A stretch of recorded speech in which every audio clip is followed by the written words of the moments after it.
Apocalipsis capítulo 16, del verso 1 al 21, leemos la palabra del Señor que dice así. Oí una gran voz que decía desde el templo a los 7 ángeles, id y derramad sobre la tierra las 7 copas de la ira de Dios. Fue el primero y derramó su copa sobre la tierra, y vino una úlcera maligna y pestilente sobre los hombres que tenían la marca de la bestia y que adoraban su imagen. El segundo ángel derramó su copa sobre el mar, y éste se convirtió en sangre como de muerto, y murió todo ser vivo que había en él. El tercer ángel derramó su copa sobre los ríos y sobre la fuente de las aguas, y se convirtieron en sangre. Y oí al ángel de las aguas que decía, justo eres tú, oh Señor, el que eres y el que eras, el santo, porque has juzgado estas cosas. Por cuanto derramaron la sangre de los santos y de los profetas, también tú les has dado a beber, pues lo merecen. También oí a otro que desde el altar decía, ciertamente, Señor Dios Todopoderoso, tus juicios son verdaderos y justos. El cuarto ángel derramó su copa sobre el sol, y al cual le fue dado quemar a los hombres con fuego. Y los hombres blasfemaron por el gran calor, y los hombres se quemaron con el gran calor, y blasfemaron el nombre de Dios, que tiene poder sobre estas plagas, y no se arrepintieron para darle gloria. El quinto ángel derramó su copa sobre el trono de la bestia, y su reino se cubrió de tinieblas, y mordían de dolor sus lenguas. Y blasfemaron contra el Dios del cielo por sus dolores y por sus úlceras, y no se arrepintieron de sus obras. El sexto ángel derramó su copa sobre el gran río Éufrates, y el agua de éste se secó para que estuviese preparado el camino a los reyes del oriente. Y vi salir de la boca del dragón, y de la boca de la bestia, y de la boca del falso profeta 3 espíritus inmundos a manera de ranas, pues son espíritus de demonios que hacen señales y van a los reyes de la tierra en todo el mundo para reunirnos a la batalla del gran día del Dios Todopoderoso.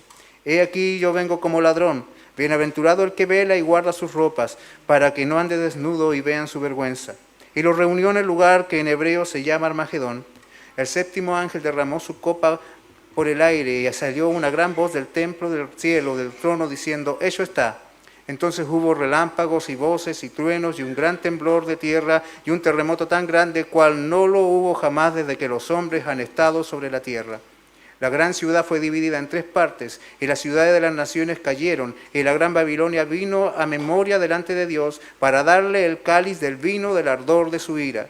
Y toda isla huyó, y los montes no fueron hallados, y cayó del cielo sobre los hombres un enorme granizo, como el peso de un talento, y los hombres blasfemaron contra Dios por la plaga del granizo, porque su plaga fue sobremanera grande. Amén. Les invito por favor que tomen sus asientos y consideremos, hermanos, la palabra del Señor en esta mañana. Hermanos, creo que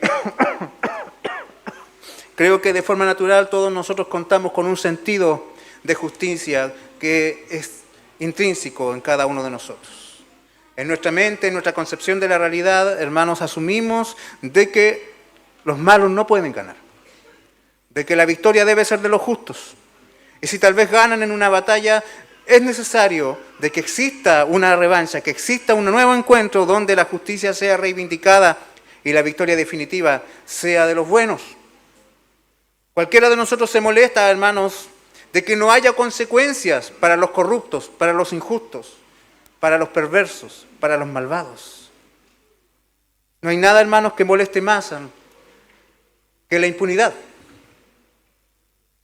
Y en esto, hermanos, sin duda se manifiesta esta verdad de las Escrituras en que la imagen de Dios está presente en nosotros. Este sentido de justicia, hermanos, solo es posible por causa de la imagen de Dios en el hombre. Ahora, en la historia de la redención, hermanos, se nos habla permanentemente de un conflicto entre el bien y el mal.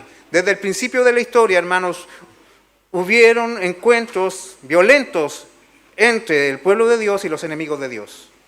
Y daba la impresión, hermanos, que en algunas de esas batallas el mal vencía. De hecho, el mal da la impresión que venció, que definitivamente ganó. Por ejemplo, en el Edén, cuando la serpiente engaña a Eva y a Adán, porque ese es el orden. Luego lo vemos, hermanos, cuando Caín mata a Abel. Lo vemos, por ejemplo, también en la venta de José, que sus hermanos envidiosos se salen con la suya. Lo vemos también, hermanos, en aquellas victorias que Faraón, ¿cierto?, obtuvo sobre Israel, y cómo él, ¿cierto?, fue uno de los primeros aborteros de la historia. Lo vemos también, hermanos, en las victorias asirias sobre Israel, sobre el reino del norte, las victorias de Babilonia sobre el reino del sur. Da la impresión, hermanos, que el mal ha ganado. Lo vemos también, hermanos, en el Gólgota, donde la injusticia más grande fue cometida. Donde el más grande que el hombre haya conocido, la maldad más asquerosa que la historia registre, hermano, aconteció. Cualquier hermano que ve lo que acontece allí en el Gólgota sin conocer el resto de la historia piensa de que el mal ganó. Da la impresión, hermano, de que el mal ha vencido. Da la impresión, hermanos, de que las tinieblas de repente avanzan sobre la luz y la oscuridad se impone. Todos estos registros, hermanos, están en las Escrituras, nos enseñan que desde los tiempos más remotos ha existido una guerra entre el reino de las tinieblas y el reino de Dios. Como bien lo pudimos ver en el capítulo 13 de este mismo libro, hermanos, donde el dragón, la bestia y el falso profeta están, hermanos, trabajando a través de toda la historia, luchando contra el pueblo del Señor, y que inclusive se les ha concedido poder vencer al pueblo de Dios y matar a muchos hijos del Señor. Esta Trinidad satánica, hermanos, está constante y activamente luchando contra el pueblo de Dios y en muchas ocasiones ha alcanzado victorias. Muchos creyentes han padecido bajo el poder del dragón, bajo el poder de las bestias. De hecho, hermanos, lo que los destinatarios inmediatos de esta carta del Apocalipsis, de este libro del Apocalipsis, están experimentando, justamente eso es una manifestación de esta guerra entre el reino de las tinieblas y el reino de Dios. La persecución que ellos están experimentando por causa del Imperio Romano al final del siglo I es eso, una nueva manifestación de la maldad. Muchos de los que están escuchando las palabras de Juan están en la cárcel, están en una mazmorra, están a punto de ser ejecutados. Para muchos de ellos, hermanos, la visión inmediata es de que el mal venció, de que las tinieblas han ganado. Pero damos gracias al Señor por el libro de Apocalipsis. Muchos hermanos escuchan la palabra Apocalipsis y la asocian con un montón de cosas, hermanos, que no tienen ninguna relación, ni intelectualmente, ni menos espiritualmente, con lo que ellos lo asocian. ¿Cierto? Una película que diga Apocalipsis, la gente al tiro dice, esto es de terror, ¿cierto? Apocalipsis zombie, apocalipsis animal, apocalipsis de esto. De hecho, la misma palabra Armagedón se asociaba en algunas películas de los años 90 con una catástrofe cósmica. Y muchos lloramos con Bruce Willis en aquellos años, ¿cierto? Pero si usted llega al texto, hermano, se da cuenta que no tiene nada que ver. Ni el uso de la palabra Apocalipsis, ni de esos conceptos que están en el Apocalipsis con cosas, hermanos, que para los hijos de Dios causen terror. ¿Por qué? Porque, hermanos, el libro de Apocalipsis fue escrito, ya lo sabemos, lo que hemos llevado estos meses siguiendo esta carta, siguiendo esta serie. Se trata de Dios consolando a su pueblo. De Dios, hermanos, mostrando esa realidad que muchas veces los ojos no alcanzan a ver por causa del dolor y la aflicción que experimentan en medio de un mundo caído, de un mundo, hermanos, donde el pecado está presente. Esta carta a la iglesia del momento, la iglesia del primer siglo, esa iglesia sufriente, hermanos, les permite ver más allá de la realidad inmediata. Les concede una revelación que presenta una respuesta de la justicia divina a las angustias de su pueblo. Señalando, hermanos, la certeza del juicio de Dios y la absoluta seguridad que el pueblo de Dios ha de tener en la victoria final del Señor sobre el pecado, sobre la maldad. Como bien, hermanos, también citaba hace poco un pastor, porque esos meses, esas semanas que no pude venir al servicio, hermanos, antes de entrar acá a la transmisión de la iglesia, me dedicaba a escuchar las transmisiones de otras congregaciones, y un pastor, hermanos, coincidía en algo. No es que lo inventó, no es que lo copió a alguien, simplemente todos coincidimos en eso. Independiente de la postura escatológica que alguien pueda tener, hermanos, el resultado final es el mismo. Nosotros ganamos. Y esa verdad, hermanos, es consoladora. De hecho, la palabra Apocalipsis se traduce literalmente como descorrer el velo. Imagínense ustedes, hermanos, un monumento que está tapado con un velo antes de ser inaugurado, una cortina. Nadie sabe lo que está atrás, hasta que llega alguien, ¿cierto? Y corre esa cortina y por fin es posible verlo, aquello que estaba escondido allí. Lo que el Señor hace a través del Apocalipsis justamente es eso, correr ese velo que no nos permite ver la realidad completa. Porque hay una realidad que apreciamos aquí, hermanos, en este mundo caído. Pero, hermano, esta no es la única realidad. Existe una realidad gloriosa que gobierna todo, y es la realidad de Dios, que está presente hoy, que está activa hoy, y que el Señor nos quiere mostrar. Bendito sea nuestro Señor. El libro de Apocalipsis, hermanos, comienza con una visión desde el cielo dada a Juan, hermanos, donde él ve a alguien, como lo dice él, semejante al Hijo del Hombre. Y de él recibe la instrucción de escribir las cartas a las iglesias.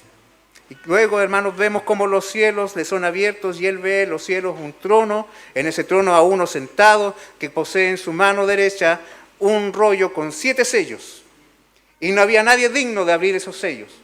Hasta que llega el que es digno. ¿Quién es aquel que es digno? Aquel de quien recién cantamos, el Cordero de Dios, Cristo, el digno, y Él abre los cielos. Y en la medida que llegamos al último sello, hermanos, una nueva visión le es presentada a Juan. Y así vamos viendo, hermanos, que cada vez que algo se abre en los cielos, una verdad gloriosa se revela a Juan. Se abrió el último sello, hubo un gran silencio en los cielos, ¿se acuerda? Y luego, cierto, de eso entramos a la visión de las 7 trompetas. Las trompetas empiezan a sonar, pero cuando suena la última trompeta, luego hay un intervalo y se nos muestra una visión gloriosa del cielo.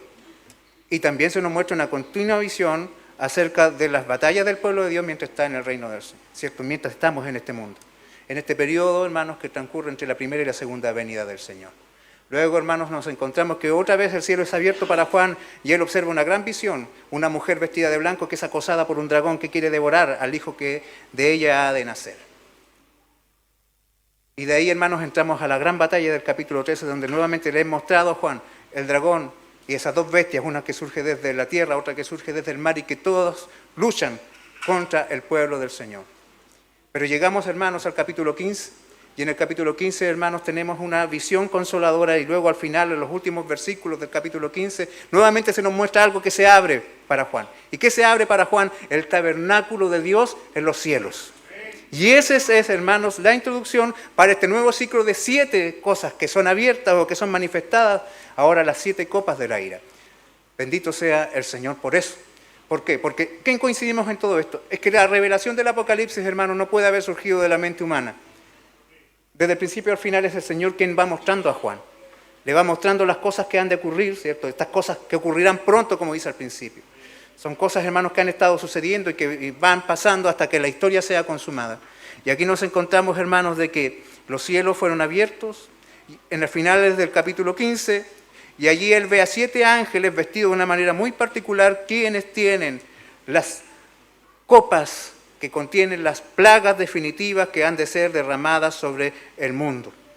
Esas copas, hermanos, contienen a la ira de Dios. Cuando hablamos de la ira de Dios, sin duda nos encontramos con un concepto que es poco aceptado, poco recibido, poco enseñado en las iglesias locales, porque todos piensan que Dios necesita publicistas, que le hagan un lavado de imagen para caerle bien al incrédulo. Necesitan un Dios, ¿cierto?, que sea mostrado como una especie de Papá Noel, de Santa Claus, ¿cierto?, de viejito, bonachón, que acepta todo, que tolera todo, que cualquiera puede jugar con él, se le puede encaramar sobre él, tironearle sus barbas en sí. Hermanos, muestran y piensan de que esa es la imagen del Dios que va a ser aceptado por el incrédulo. La verdad es que el Dios que realmente ha de ser conocido por todos es el Dios que ama, el Dios que es amor, pero el Dios que también manifiesta su ira. Porque, hermanos, a menos que no entendamos lo que es la ira de Dios, no comprenderemos, hermanos, lo que Dios piensa acerca del pecado. Ese pecado que tanto amamos, hermanos, ese pecado que tanto disfrutamos, en realidad Dios lo ve con ira. Y su ira se ha de manifestar. Si Él es santo, si Él es bueno, si Él es amor, Él no puede permitir de que la maldad quede en la impunidad. Y esas copas de la ira son los instrumentos, los símbolos de los instrumentos de la forma en que Dios, hermanos, va a juzgar la pecaminosidad del hombre, hermanos. Es una forma, hermano, a través de la cual Dios muestra de que Él no va a tolerar para siempre la maldad. De que nadie que no se arrepienta tiene posibilidades en la eternidad. A través de estas copas, hermanos, se describe el juicio final de Dios sobre un mundo que ha rechazado su soberanía. Le sobrevienen, hermanos, la justicia divina, simbolizada aquí a través de plagas, de calamidades que son absolutamente aterradoras. Estas copas, hermanos, representan los últimos juicios de Dios antes de la instauración definitiva de su reino. Cada copa simboliza un acto de la ira divina, reflejando, como lo decíamos, el rechazo de Dios hacia el pecado y lo que Dios piensa de la rebeldía humana. Y a medida que se van derramando, hermanos, se intensifica la magnitud de la destrucción, culminando, hermanos, al final con la eliminación de todo el mal. Este es un juicio, hermanos, que es completo, que es definitivo y que también subraya algo muy particular: el triunfo de la justicia divina, la consumación del plan redentor de Dios. Lo que le decía recién, los buenos ganan al final. Bendito sea el Señor. Esa es una hermosa verdad que debiera consolarnos. Hermanos, no puede ser que los enemigos de Dios ganen esta guerra. No puede ser, hermanos, de que los que persiguen a Cristo y a sus discípulos se salgan con la suya. No puede terminar la historia así, con el imperio sacrificando creyentes. No puede terminar la historia así, hermanos, con los que aborrecen la justicia de Dios venciendo. Hermanos, no puede terminar la historia con aquellos que alzan la bandera del aborto ganando. No puede terminar la historia así, hermanos, con aquellos que niegan a Dios y masacran a muchos, hermanos, en pos de su ideología ganando. No puede ser, así no te puede terminar la historia. No puede terminar la historia, hermanos, con nuestros hermanos santos del Señor que han sido, hermanos, alcanzados por la muerte en sus tumbas. No puede terminar la historia así. Hermanos, no puede ser así. Tiene que haber un final diferente, y eso es lo que nos muestra el libro de Apocalipsis, donde el sufrimiento tenga la respuesta. Venga por fin una respuesta a nuestro sufrimiento. Nunca se trató de un capricho divino. Dios a nadie hace sufrir porque le gusta hacer sufrir a su pueblo. Hay una respuesta, hermanos, y lo dijimos una vez ya aquí. La más grande respuesta de Dios a nuestras oraciones es Cristo regresando. Bendito sea el Señor. Por eso, hermanos, tú tienes que guardar esto en tu corazón. La historia no puede terminar llorando en vano. Cada lágrima tiene sentido. Dios nos ha regalado el libro de Apocalipsis, como ya nos hemos venido revisando, hermanos, estos meses, para que tengamos una certeza de que la historia avanza ciertamente en una dirección. ¿Cuál es esa dirección? La total victoria del Cordero y de aquellos que han lavado sus ropas en su sangre. La historia avanza a este punto y nadie la puede detener. Algunos dicen la historia es cíclica. Hermanos, la historia avanza en una dirección lineal. La victoria del Cordero. Bendito sea nuestro Dios. Dentro del desarrollo de la historia es necesario que haya entre la primera y la segunda venida de Cristo, hermanos, sufrimientos. Una batalla feroz entre el dragón y el pueblo de Dios. Pero, hermanos, si usted consideró el verso 17 de este libro, hay una exclamación que surge desde los cielos. Hecho está.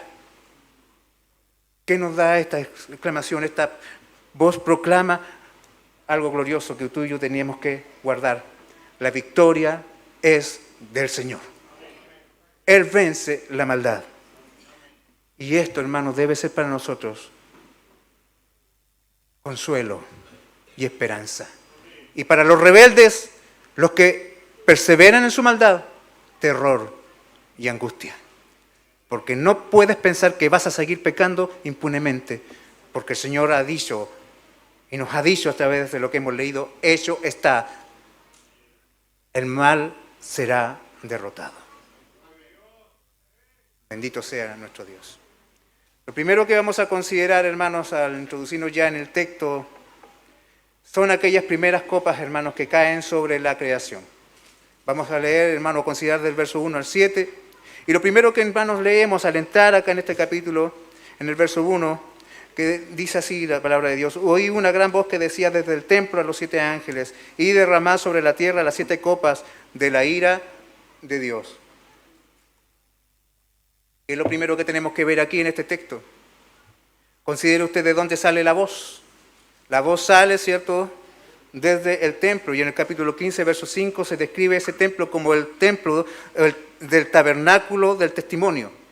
Este es un símbolo del Antiguo Testamento que cualquier judío, hermano, inmediatamente asociaba con el tabernáculo y con el templo. Aquel lugar donde estaba, hermanos, el tabernáculo del testimonio era el lugar más sagrado, tanto del templo como del tabernáculo. Allí estaba el arca del pacto, con las tablas de la ley adentro, con un poco de maná y con la vara de Aarón que había florecido. Ese lugar, hermanos, más que el artefacto en sí, era valioso por lo que representaba y por lo que allí se manifestaba. La presencia misma de Dios se manifestaba en ese lugar. Y solamente a través de la sangre de un cordero inocente y sin mancha, el sumo sacerdote, solo el sumo sacerdote una vez al año podía llegar hasta ese lugar. Y a través de un acto expiatorio, hermanos, asegurar al pueblo el perdón de sus pecados. Obviamente todo esto era símbolo, era una sombra de lo que Cristo haría una vez y para siempre cuando Él derramase su sangre por aquellos que confían y creen en Él. Amén. O sea, cuando Juan está viendo esto en el capítulo 15, verso 5, está viendo un lugar que nadie podía ver, pero a Él le es mostrado. ¿Y qué es lo que ve allí, hermanos? Ve justamente que hay un gran movimiento. Hay 7 ángeles que reciben de uno de los seres vivientes 7 copas, cada uno una copa. Y luego, hermanos, vemos que llegamos al capítulo 16, verso 1, que esos ángeles están aguardando el momento cuando una gran voz sale desde ese lugar. ¿Y quién es el que mora en ese lugar? La presencia de Dios, Dios mismo, el Dios Santo Todopoderoso, hermanos, es quien eleva su voz desde el templo y da la orden de que las copas sean derramadas. Y de derramar sobre la tierra las 7 copas de la ira de Dios. ¿Esto qué nos señala, hermanos? Señala de quién proceden los juicios. Del Dios verdadero, de Dios mismo. Pero además nos indican, hermanos, la calidad de estos juicios. Estos juicios son la consumación de la ira de Dios. Cuando usted piensa en ira, sin duda en la mente se nos viene una idea de algo que es malo. Porque cuando usted se ira, cuando yo me iro por cosas pecaminosas, por razones malas, pecaminosas. No me tomaron muy en cuenta a mí. Egoísmo es lo que está detrás ahí. ¿Cierto? No me dan lo que yo quiero. Muchas veces está ahí, ¿cierto? La avaricia. Nos enojamos porque no tenemos suficiente. Falta de contentamiento. Porque alguien habló algo mal de mí. Muchas veces con razón. Pero ¿qué es lo que pasa? Soy yo el que está en el centro y al estar yo en el centro las razones de mi ira son pecaminosas. Pero en cuanto a Dios, su ira no es como la nuestra, no es impulsiva, no surge de algo pecaminoso. Su ira es la justa respuesta que amerita el pecado de parte de un Dios 3 veces santo. Un Dios santo, santo, santo no puede, hermanos, tolerar la maldad. Y su ira es la manifestación de esa santidad sobre el pecado.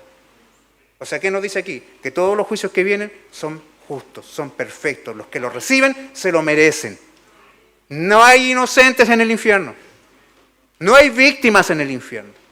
Uno de los pensamientos que más se ha tratado de inculcar en la sociedad actual es de que cualquiera que hace y actúa con maldad es porque ha sido víctima de algo. ¿Sí o no? Seguro en su infancia tuvo un trauma. Seguramente cuando niño no le compraron el juego que quería y por eso salió narcotraficante. Es que la mamá o el papá eran muy estrictos. ¿Sabe usted que los hechos dicen que mientras más estrictos puedan ser los padres, a veces los hijos salen más correctos? El punto está que toda la gente dice, es inocente. Hace poco ocurrió un horrible crimen en una ciudad del norte donde un hombre mató a un niño, mató a una mujer adulta y luego, hermano, apuñaló a una carabinera. ¿Y sabe usted lo que pasaba con la gente? Todos defendiendo al delincuente. Nos faltó el que salió a pelear con los carabineros y con los guardias. Hermanos, ¿se ha fijado usted en eso? Hermanos, el hombre que actúa con maldad no es inocente. ¿Y quién lo dice? El pastor no, la palabra de Dios nos dice que los juicios de Dios, la ira de Dios es justa. La ira es la ira de Dios y Dios es justo. Él es justicia, es por naturaleza. Por lo tanto, su ira aplicada es justa, es perfecta. Nadie de los que van a ver, y de hecho lo vamos a ver claramente de aquí en adelante, de los que reciben las copas de la ira, no se lo merecían. Amén. Y como ha sido a través de todo el libro de Apocalipsis, hermano Juan hace constantes alusiones al Antiguo Testamento. Hay gente que le gusta interpretar Apocalipsis a través de los titulares de las noticias. En Israel cayó una bomba, vamos a Apocalipsis, aquí está clarito, ¿cierto? Ganó Donald Trump, no, pues aquí está, tú juntas la letra de acá, la página de acá, ahí salía Donald Trump. Hay gente que les gusta interpretar la Biblia con las noticias del día a día. Hermanos, la Escritura se interpreta con las Escrituras. El mejor intérprete de la Biblia es la misma Biblia. Y eso lo hemos venido viendo a través de todo el Apocalipsis. De que cada vez que Juan, hermanos, empieza a hablar en un lenguaje muy particular, lo que está haciendo Juan es tomar textos del Antiguo Testamento. Y lo que nosotros veremos aquí, hermanos, en estas copas derramadas y lo que pasa, sin duda tiene también un asidero en el Antiguo Testamento. Y lo que Juan está usando acá, hermanos, y como ha sido la constante, es la misma palabra de Dios, y lo que nosotros vamos a ver en estos juicios son símiles de las placas que cayeron sobre Egipto allá en el libro de Éxodo. ¿Hay, hermanos, una coincidencia? No, es la misma mente, hermanos, que está detrás de toda la Biblia. Es la mente de Dios que está escribiendo Éxodo, es la mente de Dios la que está escribiendo Apocalipsis. Un solo autor. Bendito sea el Señor por eso, ¿no? Qué descanso hay en esto. Así que por lo mismo, hermanos, aquí nosotros nos encontramos de que lo que está en Éxodo del capítulo 7 al 10 es, hermanos, la base que Juan usa para escribir, o que el Espíritu Santo usó para que Juan escribiera lo que nosotros acabamos de leer. Y esas plagas del Éxodo, hermano, en particular, fueron un directo juicio de Dios contra aquella que es la mayor demostración de desprecio y rebeldía que el hombre puede expresar contra Dios, la idolatría. Si usted revisa, hermanos, cada una de las plagas que cayeron allá en Egipto, en el Éxodo, afectaba a una de las deidades de los egipcios. El dios del Nilo, el dios rana, porque ellos tenían dioses con forma de rana, y así, hermanos, en fin. El dios sol, que era el más precioso de ellos, de repente queda en oscuridad. ¿Qué es eso? Es Dios diciendo, no existen dioses, aparte de mí. Inclusive hasta sus dioses inventados son nada. ¿Se imagina usted el impacto en la sociedad egipcia de aquel momento, al ver que su gran Dios de repente ya no alumbró más?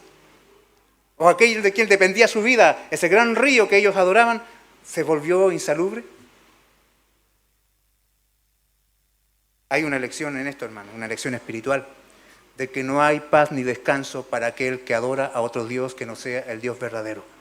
Los ídolos del hombre, hermanos, son nada. Si tú pones tu gozo, si tú pones tu esperanza en las cosas de este mundo, te vas a dar cuenta de lo inútiles que son. El único que puede traer paz, verdadero gozo, verdadero consuelo, es el Dios verdadero, el único Dios que existe. Bendito sea el Señor. Y aquí nos encontramos, hermanos, de que Dios permite que estas plagas caigan para derribar la incredulidad, mejor dicho, claro, la incredulidad en el Dios verdadero, hermano, y la idolatría del pueblo de egipcio que confiaba en sus deidades inútiles y vanas. Y lo otro que podemos apreciar, hermanos, en estos juicios de las copas es la similitud, hermanos, con el juicio de las trompetas. Y de hecho, si usted revisa cada ciclo de juicios, la apertura de los sellos, los toques de las trompetas y el derramamiento de las copas, hay muchos elementos coincidentes entre todos. Recordemos usted que el libro de Apocalipsis no pretende presentarnos una línea cronológica del fin de los tiempos, sino que es un libro que va, ¿cierto?, como en un bucle. Cada cierto momento pasa nuevamente por un mismo punto, como en espiral, y nos va añadiendo mayor información y mayor detalle acerca de las visiones que ya fuimos observando. Entonces lo que nosotros tenemos acá, hermanos, es ese gran parecido entre los juicios que ya revisamos, los 7 sellos, las 7 trompetas y ahora también, hermanos, con las 7 copas, pero hay algo que nos llama la atención o debiéramos ya habernos dado cuenta, es que si usted se acuerda, cuando caían los juicios o cuando se desataban los sellos, había una cuarta parte de algo que era afectado. ¿Se acuerdan? Luego, hermanos, cuando las trompetas suenan, es una tercera parte lo que es afectado. Pero ahora cuando las copas son derramadas, no es una fracción de algo, es todo lo que se ve afectado. O sea que sin duda lo que estamos viendo aquí es una muestra o un incremento en la severidad de los juicios manifestados en este punto, en este capítulo. Y esto debiera llevarnos a meditar en algo, que debiésemos tomarnos muy en serio la santidad de Dios. Y debiésemos tomarnos muy en serio la destrucción que trae el pecado. No me va a pasar nada. No va a pasar nada si yo peco de esta manera. La verdad que este texto nos pone, hermanos, nos aterriza en la realidad. El pecado es destructivo. Va a arruinarte a ti, va a arruinar tu familia y todo lo que parecía precioso un día no va a valer nada si permaneces en pecado. Pero además de eso, el Dios que ha sido ofendido a través del pecado no dejará ese pecado en impunidad. Así que cuando usted lea estos textos y vea cómo, hermano, la destrucción es tan grande, eso es para que usted y yo veamos qué es lo que Dios, hermano, cómo la santidad de Dios debiese tomarse en serio y no debiésemos jugar con ella. En el verso 2, hermano, la primera copa se derrama sobre la tierra y una úlcera maligna y pestilente ataca ¿a quiénes? A los que tenían la marca de la bestia. Ahora, este texto tiene un símil en Éxodo, capítulo 9, verso 1, donde dice: y tomaron ceniza del horno, y se pusieron delante del faraón, y la esparció Moisés hacia el cielo, y hubo sarpullido que produjo úlceras, tanto en los hombres como en las bestias. ¿Qué podemos nosotros inferir en esto, hermanos? Debiésemos inferir en lo siguiente: que no saldrá barato a los hombres rendir lealtad a los ídolos. La marca de la bestia, ¿qué es? No es la vacuna del COVID, no es un código de barras, no es un código QR, no, la marca de la bestia es un símbolo de la lealtad que los hombres rinden a Satanás. Amén. Ellos se identifican, una marca visible, con la bestia. Mucha gente está asustada porque se vacunaron. Ahora llevo la marca de la bestia, no me di ni cuenta. No, hermanos, si tú crees en Cristo, tú tienes el sello de Dios sobre tu frente. Amén. Amén. Si Cristo te ha salvado, aunque te vacunen miles de veces, hermanos, eso no va a afectar el decreto eterno de Dios. ¿Estás seguro en Cristo? Amén. Amén. Y la marca de la bestia es lo mismo, pero en un sentido negativo. La lealtad del hombre pecador hacia Satanás. Es una cuestión espiritual, simbólica, no literal ni física. Y ellos reciben, hermanos, esta úlcera pestilente. Y con eso nos queda en claro, hermanos, que si tú le reas lealtad a Satanás, nunca pienses que vas a salir bien de esa unión, de esa amistad. Si te juntas con el diablo, hermanos, vas a tener consecuencias destructoras. Si tienes malas juntas, esas malas juntas te corrompen. Lo mismo pasa en lo espiritual. Si tu lealtad es con Dios, esa lealtad hacia Dios, hermano, te va a bendecir. Alguien dirá, entonces, si ellos sufren en sus cuerpos porque tienen la marca de la bestia, yo como creyente no debiera entonces nunca sufrir en mi cuerpo. No, hermanos, vas a sufrir, te vas a enfermar, vas a andar achacoso, como yo, como cualquiera de tantos hermanos aquí. ¿Y eso qué significa? ¿Dios es más malo? ¿Dios es más bueno? No, hermano, significa que eres hijo de Dios, pero, hermano, consideras tú el propósito y el objeto del sufrimiento. Cuando un hijo de Dios sufre, Romanos 8, del 28 al 30, todas las cosas nos ayudan a bien. Pero en cambio, cuando un incrédulo sufre, hermanos, la ira de Dios está actuando. Muchas veces como una advertencia, pero también como un juicio definitivo, como ocurre acá. Ellos sufren por causa de la ira de Dios, pero en cambio los que siguen a Cristo, las aflicciones que les sobrevienen nunca son por la ira de Dios. Porque tu ira y mi ira la bebió Cristo en la cruz. Cuando Él dijo, pasa de mí esta copa, pero que se haga tu voluntad, esa copa que bebió Cristo debiera ser así. Hermanos, discúlpenme esta imagen. Debería ser una octava copa aquí, reservada para nosotros. Pero esa copa la bebió Cristo.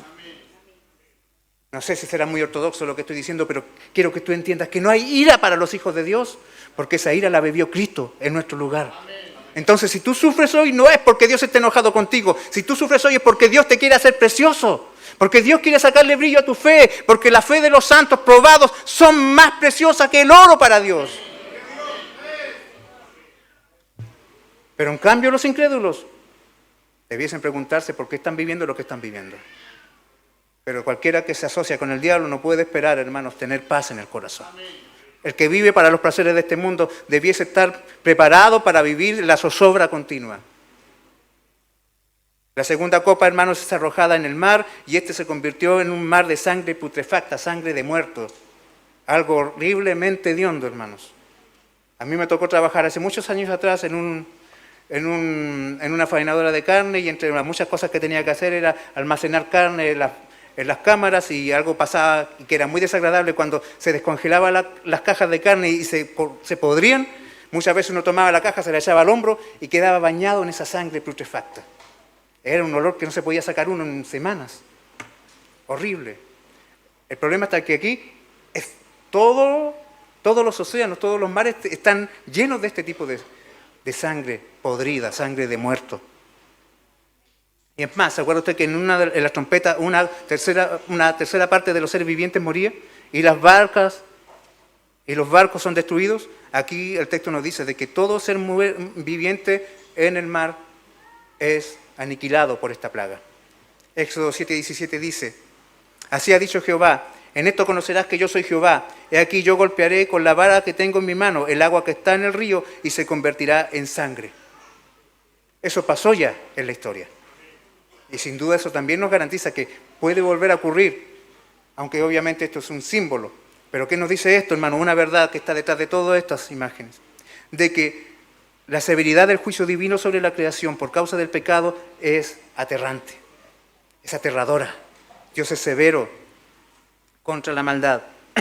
Y hermano, este alcance del juicio de Dios tiene un alcance que no solamente afecta a los seres humanos, sino que al resto de la creación.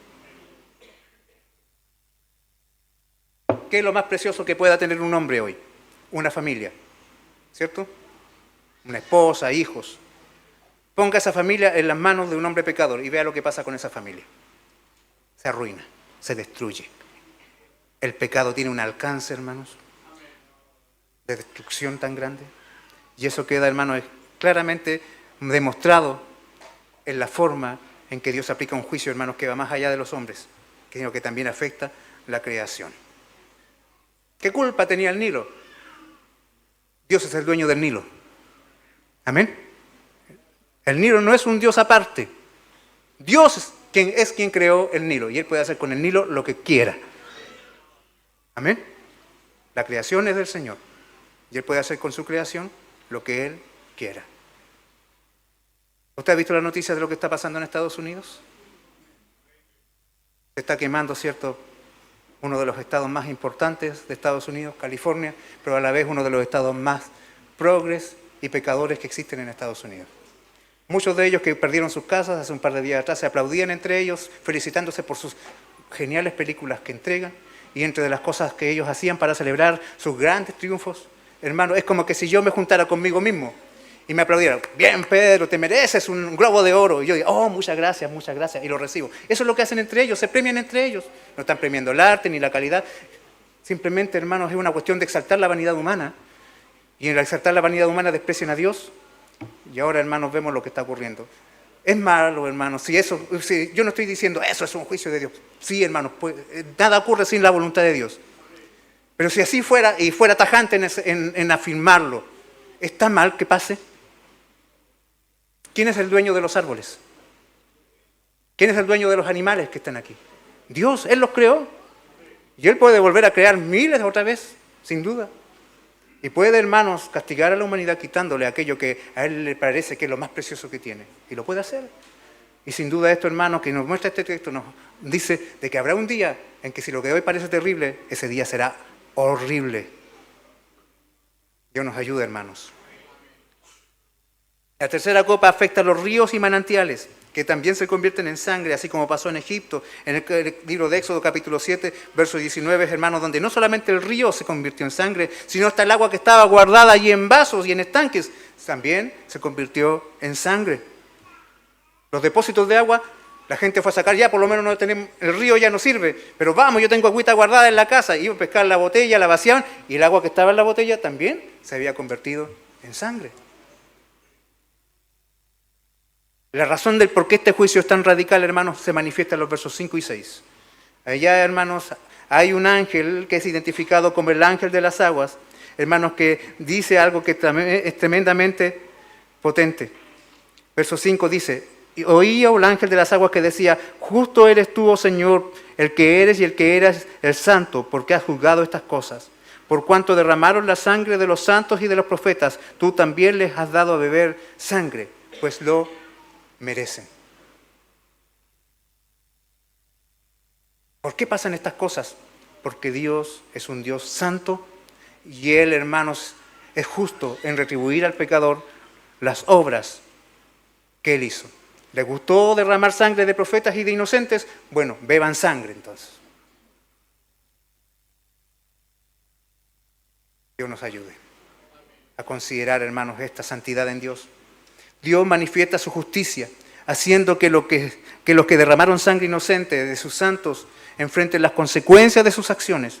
Y estas consecuencias es arrebatarle la fuente de aquello que sustenta sus vidas. Hermanos, aquellos que practican el aborto, aquellos hermanos que proclaman la eutanasia, no se van a salir con la suya. ¿Les gustó derramar sangre? Van a tener que beber sangre. Se les ha quitado todo aquello que les da paz y tranquilidad de este mundo. Todos sus tesoros les serán quitados. ¿Les gustó perseguir a la iglesia? ¿Encontraron que era bueno matar a los creyentes? Ese imperio romano que masacró a nuestros hermanos, vea usted dónde está hoy. Solo ruinas, solo los libros de historia, solo la arqueología. Ciertamente son justos tus juicios, dice el ángel. Tú no te equivocas, Señor. Lo que está pasando corresponde que pase. Ciertamente, Señor Dios Todopoderoso, vea usted el título que se entrega aquí. Señor Dios Todopoderoso, tus juicios son verdaderos y justos. Nuevamente, hermanos, queda presente esta verdad de la calidad del carácter de Dios manifestada en sus juicios. ¿Por qué tienen que haber juicios tan severos, hermanos? Porque para que el Dios de la Biblia sea verdadero tiene que actuar así. Un Dios falso miraría para el lado. Un Dios falso, hermanos, no haría nada. Un Dios falso, hermanos, no le importaría que la sangre inocente sea derramada. Pero como Él es el Señor Dios Todopoderoso, sin duda, si Él es quien está aplicando sus juicios, esos juicios son verdaderos y justos. Conforme al carácter de Dios, son los juicios de Dios. Amén. Un Dios bueno, todo lo que hace es bueno.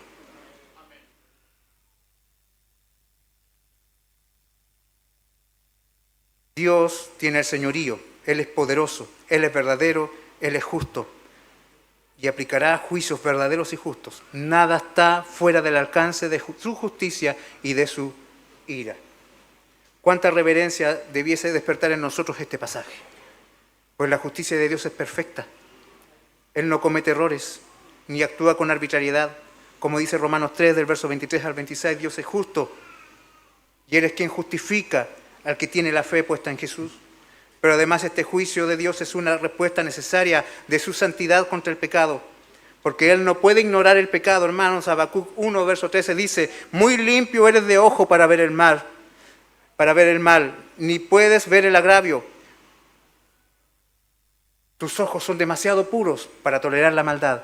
Tú eres demasiado santo para que la maldad venza. Por lo tanto, tus juicios son necesarios y justos. Bendito sea nuestro Dios. La historia culmina, hermanos, con una derrota total de la maldad. Todo lo que el pecado ha corrompido recibirá la justicia de Dios. Sin embargo, hermanos, nosotros, que también habíamos sido arruinados por el pecado, al punto de estar muertos en delitos y pecados, hemos recibido gracia. ¿Por qué? ¿Cuál es la diferencia? En que ellos reciban estas copas de la ira y de que tú recibas victoria. La diferencia no está en lo que nosotros somos ni en lo que hemos hecho. La diferencia está en Cristo, que tomó sobre sí la ira que merecíamos. Y en Él hemos sido hechos justicia de Dios. ¿Cuánta reverencia debe despertar en nuestros corazones el saber de que Dios es un Dios santo y justo, que no tolera la maldad y que tiene una ira santa que será aplicada? Y así ves cuánta gratitud debiera despertar en nosotros estos mismos textos, hermanos, al saber de que si no fuera por Cristo y su mano libertadora, la señal de la bestia también estaría en nosotros y nuestra condenación sería inevitable. Pero gracias a Cristo, Él bebió la copa que era nuestra. Ahora vamos a los juicios que caen desde los versos 8 al 11. Juicios que son intensos, pero que revelan, hermanos, el corazón del hombre sin Dios.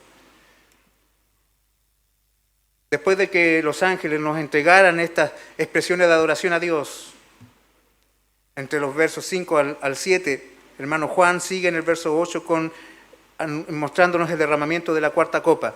Esta copa provoca que el sol arda intensamente, quemando a los seres humanos.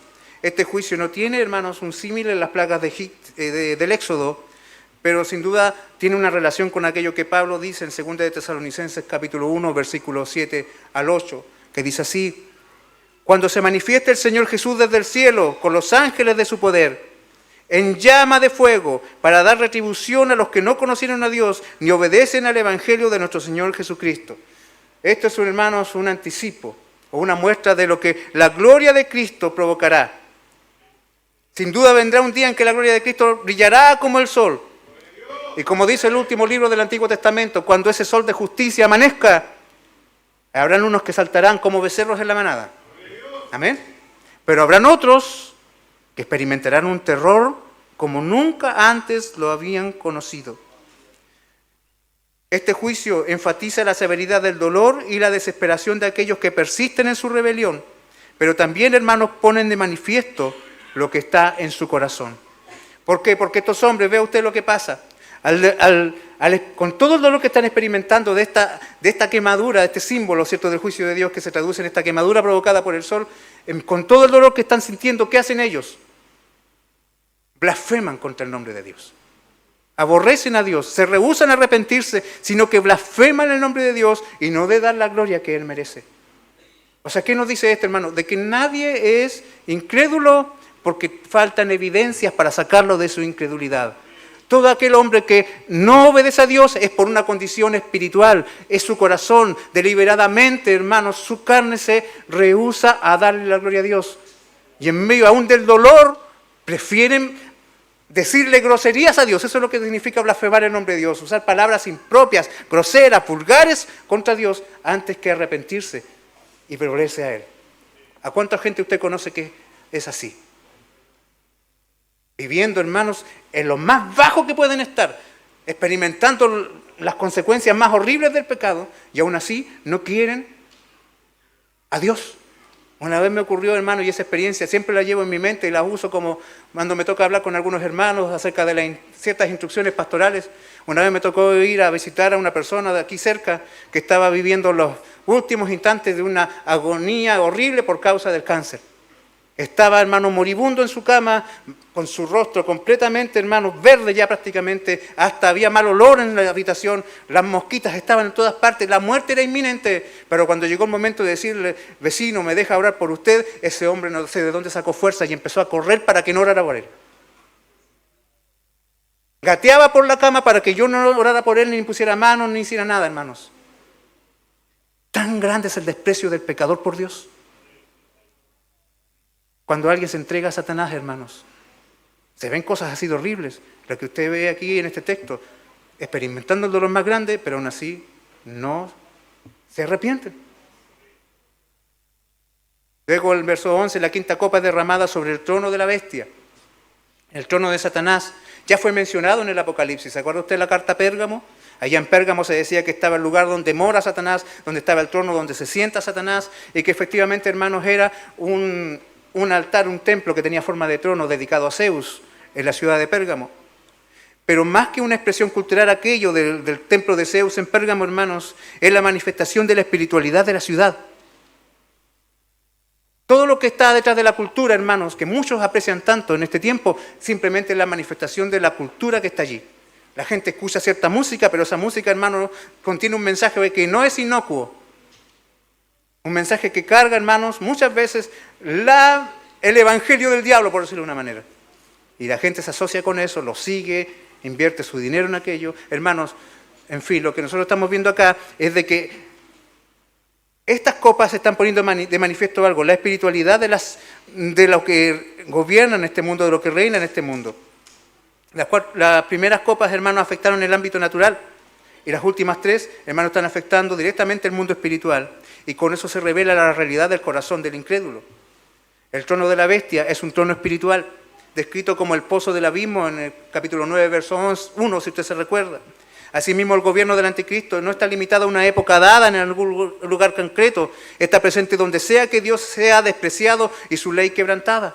Y esta copa, hermanos, provoca oscuridad en el reino de Satanás y sus seguidores caen en un estado de confusión, de enajenación.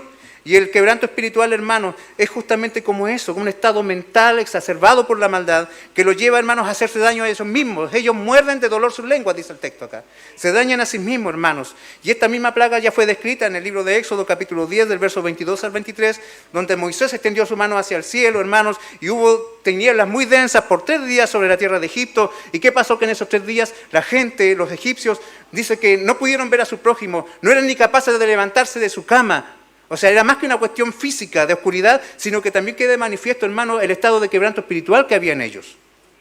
Y lo que nosotros vemos acá, hermanos, que estos hombres sufren grandes dolores por la causa de sus úlceras, ¿cierto? Además de la oscuridad, y eso les lleva a experimentar un estado de confusión tan calamitoso, pero se niegan a buscar la ayuda de Dios. Por el contrario, maldicen al Dios del cielo. Vea usted esta expresión, maldicen al Dios del cielo. O sea, el término Dios del cielo se refiere a la majestad más elevada en el cielo que está en este mundo. Y al maldecir esta majestad, los seres humanos sufrientes muestran un desafío decidido, un repudio radical del gobierno soberano de Dios. Y con esto queda de manifiesto que las tinieblas no solo están a su alrededor, sino que también están dentro de ellos. El estado espiritual del hombre sin Dios es así. Y luego vemos que en el verso 12 la sexta copa es derramada sobre el gran río Éufrates y lo seca para preparar el camino de los reyes del este. El río Éufrates es un símbolo del límite, de un límite que los judíos tenían muy claro en sus mentes. Del Éufrates para allá está todo lo malo, del Éufrates para acá podemos estar seguros. Era un símbolo, hermano, aunque el río efectivamente existe, hermano, lo que nosotros estamos viendo acá es más que simplemente una referencia a un lugar literal, sino que está hablando de lo que representa. ¿Y qué pasa con esto? Que se seca el río y un evento ocurre. Un evento que es necesario para que se dé la gran batalla final entre las fuerzas del bien y el mal, que es representada, simbolizada en este concepto del Armagedón, en esta palabra Armagedón. Pero el Armagedón, hermano, debe ser entendido como esa permanente lucha entre el bien y el mal que ha estado presente a través de toda la historia, entre la primera y segunda venida del Señor. Pero hay algo que comparte, hay algo que, hermanos, está allí presente, y de los reyes de la tierra son un símbolo de todos los hombres que ostentan poder en el mundo, que pueden ser muy diferentes en ideología, muy diferentes en proyectos políticos, pero hay algo, hermanos, que los une, y algo que tienen en común, y es su odio hacia el Mesías, su odio hacia el Señor. Eso ya lo vimos cuando fue citado también en Salmo 2, en el libro de Apocalipsis. Si hay algo que une a los hombres sin Dios, sean capitalistas, sean comunistas, sean del este, sean del oeste, hermano, es que menosprecian a Dios. Y estos reyes de la tierra se unen en eso. Hay algo que tengo en común contigo, y es que yo odio tanto a Dios como tú. Eso es lo que dicen los reyes. Entonces fue propiciada este encuentro, hermanos, y vemos en el verso 13 y 14 que la Trinidad satánica está ya activa en unir a estos reyes. El dragón, la bestia y el falso profeta. De sus bocas salen 3 demonios en forma de rana, ¿cierto? La palabra rana se encuentra solo una vez en todo el Nuevo Testamento. Y luego aparece, si usted va más atrás, en el Éxodo, capítulo 8, verso 6, donde hubo una plaga de ranas que cubrieron la tierra de Egipto. Pero, hermanos, más que cómo serán estos demonios con forma de rana, hermanos, aquí hay un símbolo que habla de la gran arma de Satanás. ¿Cuál es el gran arma de Satanás? Vea usted de dónde salen las ranas, de su boca. El instrumento que se usa, hermano, para transmitir ideas, para transmitir, hermanos, mensajes. La gran arma de Satanás siempre ha sido el engaño, el decir mentiras. Lo vimos en el Génesis, en el Edén, y ha sido a través de toda la historia. Estos demonios vienen a engañar, salen de la boca porque son mentiras que vienen de Satanás. Y los hombres, hermanos, que odian la verdad, es muy fácil que sean engañables. Hay gente que le gusta mucho la mentira y que prefieren escuchar cualquier mentira antes que escuchar la verdad. Y acá vemos que estos reyes de la tierra no son la diferencia, son engañados por Satanás y son unidos para reunirlos a la gran batalla de aquel gran día del Dios Todopoderoso. Yo quiero, hermanos, que usted considere aquí algo que es maravilloso. Dice que ellos están siendo reunidos ¿para qué? Para el gran día del Dios Todopoderoso. O sea, usted dirá, pero pastor, le falta acá decirnos quiénes son los reyes, quiénes son las ranas, qué pasa en el río Éufrates, cuándo pasa esto, serán los iraníes, serán los chinos, será la Unión Soviética, ¿qué serán estos reyes? Hermano, eso no importa tanto como lo que hemos leído al final. Los otros son símbolos del poder político mundial a través de toda la historia. Pero lo que nos importa es esto. Son todos los grandes reyes de la tierra que se reúnen para luchar contra ¿quién? Con el gran, ¿cierto? Para el gran día, ¿de quién? Del Dios Todopoderoso. ¿Qué nos dice este texto? Hermanos, una verdad que más que ser despertar preguntas, debiera traer consuelo. Vea cómo es presentado Dios, el Dios Todopoderoso, y cómo es presentado el día, como el día de Él, y el gran día de ese Dios Todopoderoso. O sea, ¿qué nos dice esto? Que los reyes de la tierra podrán reunirse, todos, con todas sus armas, con todos sus ejércitos, pero no podrán vencer al Dios Todopoderoso. O sea, ¿por qué me dice usted que esto trae consuelo en mi alma? Hermano, porque esto dice claramente de que el mal no va a ganar. ¿Qué es lo importante de este texto, de este versículo en particular? Esta verdad de consuelo para la iglesia sufriente, para la iglesia a través de la historia, hermanos, de que Dios gana. El gran día del gran Dios todopoderoso. ¿Te das cuenta? Es como decir, aquí se juntó un ejército de hormigas y aquí van a luchar, ¿cierto?, contra el gran Dios todopoderoso. ¿Qué esperanza tienen? ¿Qué posibilidades tienen de que ganen? Es imposible que puedan mover el plan de Dios y arrebatarle la victoria final. Es imposible que venzan al Dios todopoderoso. Por eso es importante que hoy tú te preguntes del lado de quién estás.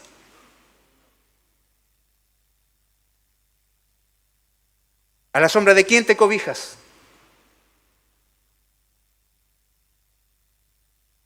Pero te aseguro de que hay un lado que gana. No habrá empate. Y la victoria será aplastante. Al secar el río, hermano, Dios está demostrando su poder y control sobre toda la creación. Y con esto, hermano, demuestra que Dios hará que sus planes se cumplan, hermanos, y nadie lo podrá evitar. La gran batalla que sigue es el enfrentamiento definitivo entre la maldad y la santidad de Dios. Luego el verso 15, hermano, hace un paréntesis que nos llama a la reflexión. ¿Y a quién llama a la reflexión? A la iglesia.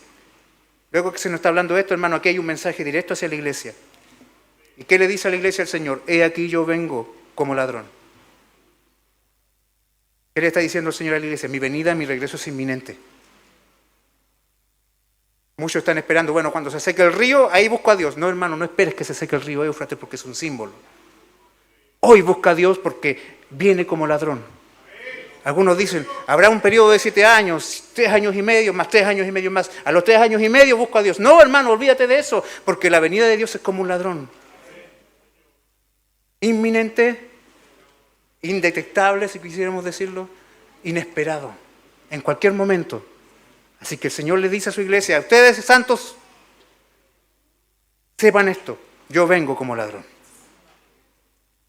A la hora que no lo esperas. No te digo, no, que cuando sea más viejo. No, hoy es el día aceptable. Hoy ven a Cristo. Hoy corre al Señor. No sabes cuándo Él regresa. No sabes cuándo será el último día de la historia, ni el último día de tu historia. Tú no lo sabes. Si algo inteligente puedes hacer con tu vida, ven a Cristo hoy. Porque Él viene como ladrón. Y luego, hermanos, de esa advertencia, entrega ¿qué? Una bienaventuranza. Vea usted, hermano, el cambio en el lenguaje. ¿Y qué dice esta bienaventuranza del verso 15?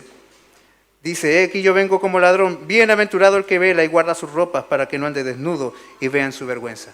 Bienaventurado aquel que está vestido con la palabra de Dios.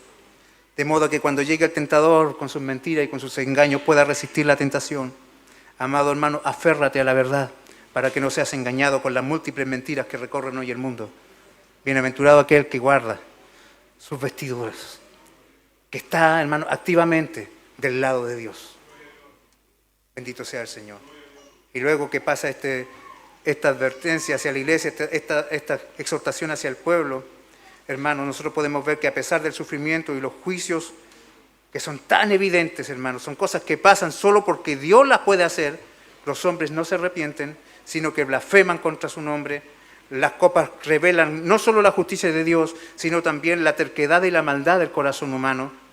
Y esto es consistente con lo que la Escritura enseña sobre el corazón no regenerado. Jeremías 17, verso 9. Engañoso es el corazón más que todas las cosas y perverso. La respuesta de los incrédulos a estos juicios es un eco de lo que ocurrió con el corazón de Faraón allá en Éxodo. Que al ver los juicios, su corazón se endurecía más. Esto, hermanos, se entiende a la luz de la doctrina de la depravación total del hombre, que explica que el hombre en su estado natural no busca a Dios.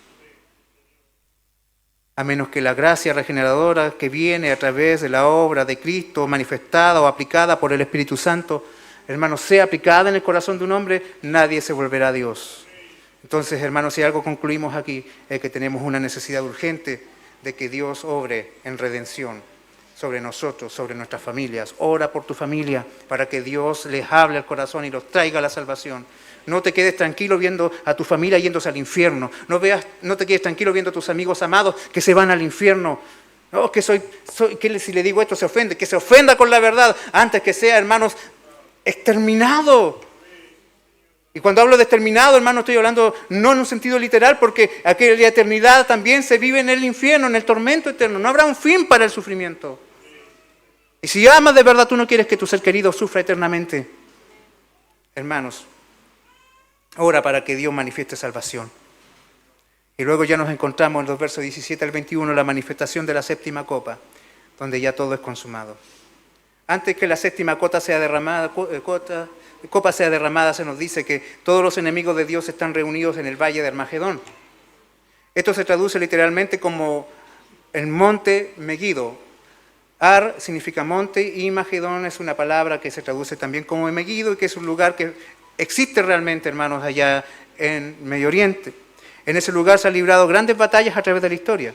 Una de las batallas más conocidas, hermanos, está en la misma Biblia y se trata de aquel momento donde los ejércitos de Sísera y Javín son derrotados, hermanos, por los ejércitos de Israel, ¿cierto?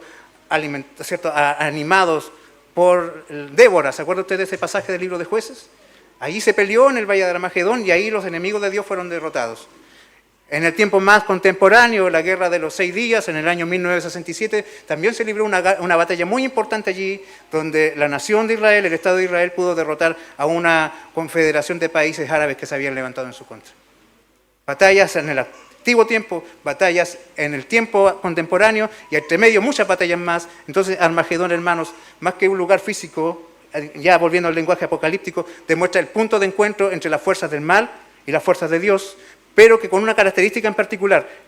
Dios, en esa batalla, entra en acción directa contra los enemigos de su pueblo y los derrota.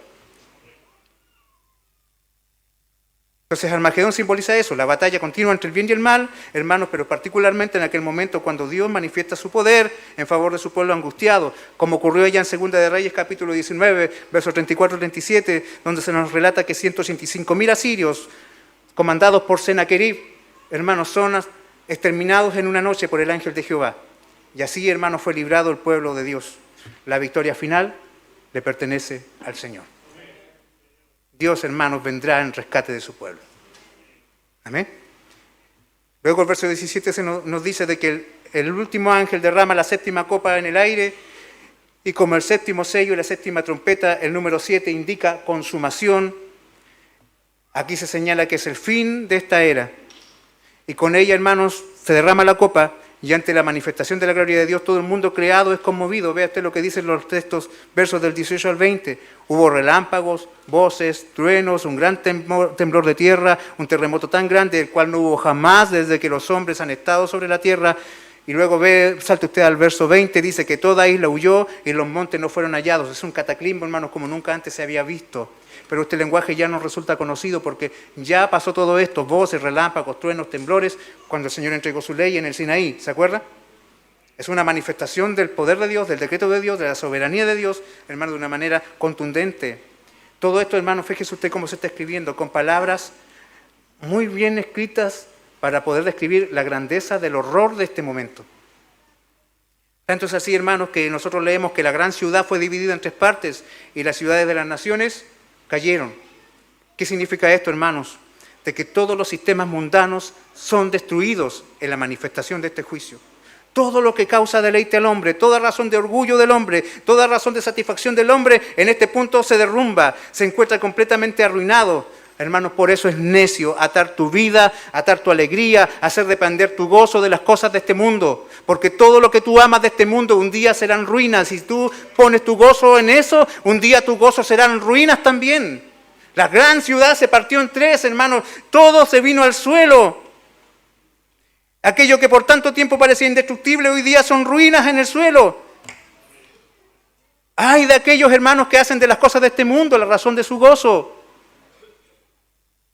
Busca algo que satisfaga tu alma para siempre.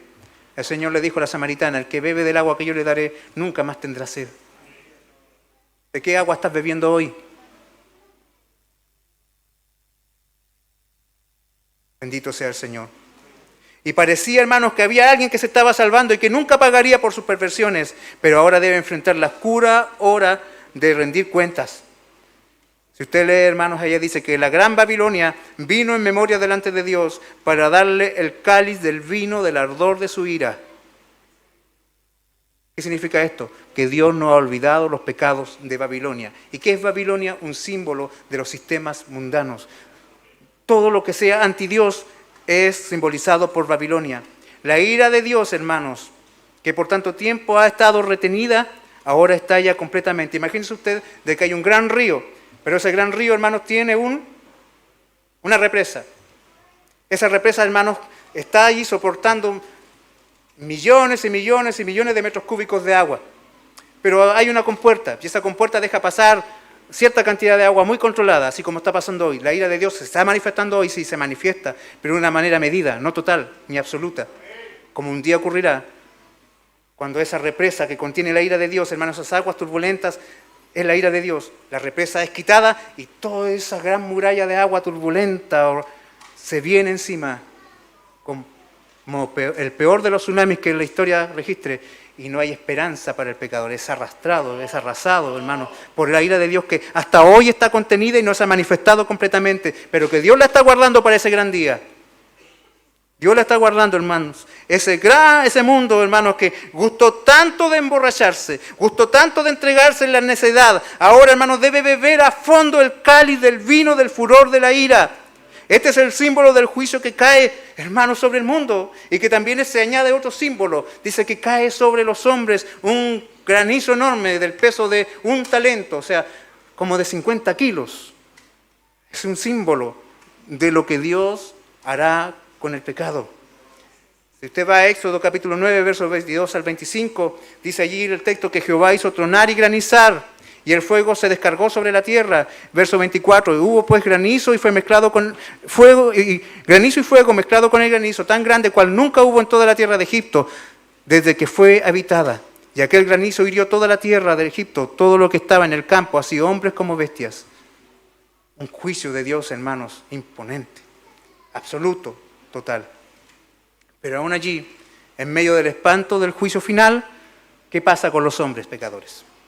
Se repite lo mismo que se ha dicho ya desde la quinta copa en adelante. Los hombres blasfeman en nombre de Dios. No se arrepienten, no le buscan. Groseramente se refieren a Dios, ofenden su nombre, y el nombre de Dios es la representación de todas las virtudes y atributos de Dios. El nombre de Dios es Dios mismo.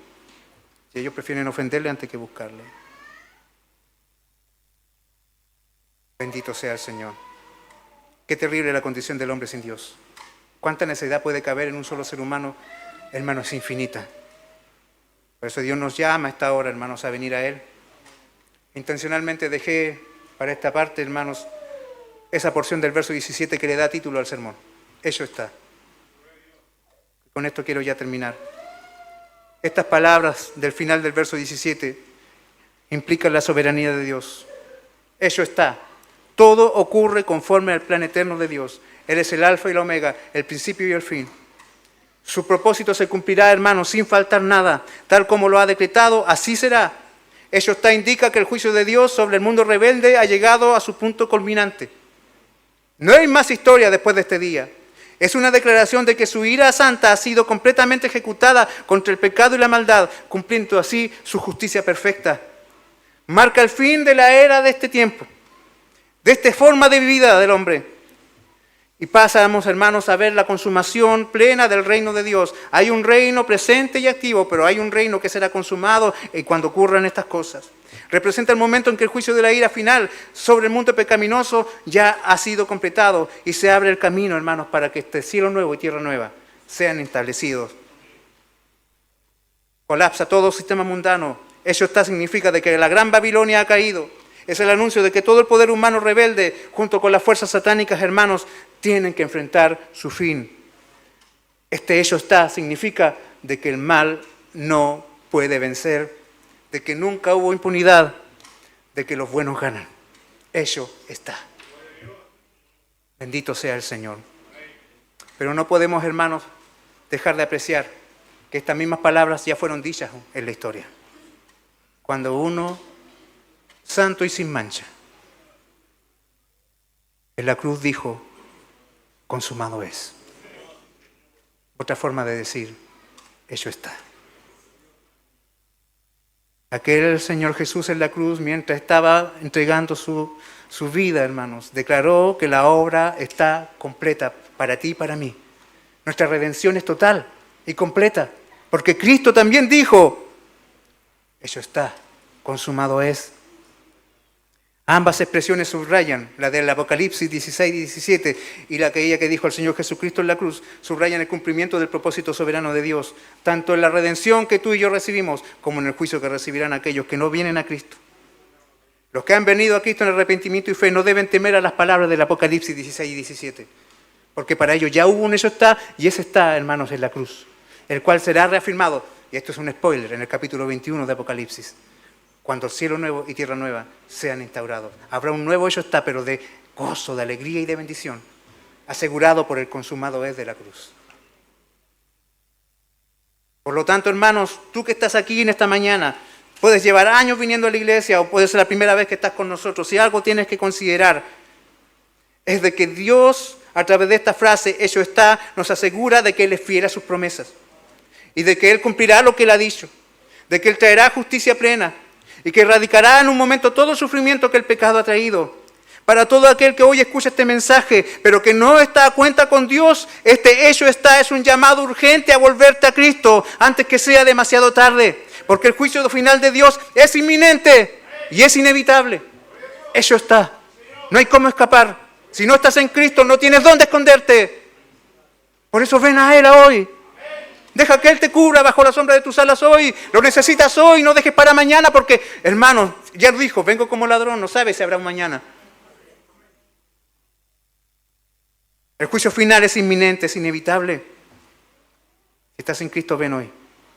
Pareciera, hermanos, que el mundo está fuera de control. Pareciera que la maldad está avanzando. Pero, hermanos, esta declaración nos lleva a descansar en la verdad absoluta de que Dios tiene el control de la historia. Y su plan avanza hacia la nueva creación, donde Dios será el todo en todos. Por lo tanto, hermanos, este hecho puede ser de horror, de angustia para algunos, o también puede ser un mensaje de esperanza y consuelo. ¿Cuál es la diferencia entre unos y otros? Es si estás en Cristo hoy. ¿Es Cristo tu Señor? ¿Él gobierna tu vida? ¿Te ha perdonado de tus pecados? ¿Te has arrepentido de tu maldad? Si no lo has hecho, este es el día aceptable. Ven a Cristo. Si no estás en Él, para que estas palabras hecho está sean para ti también de consuelo y de esperanza. Amén. Hecho está, hermanos. Oremos al Señor.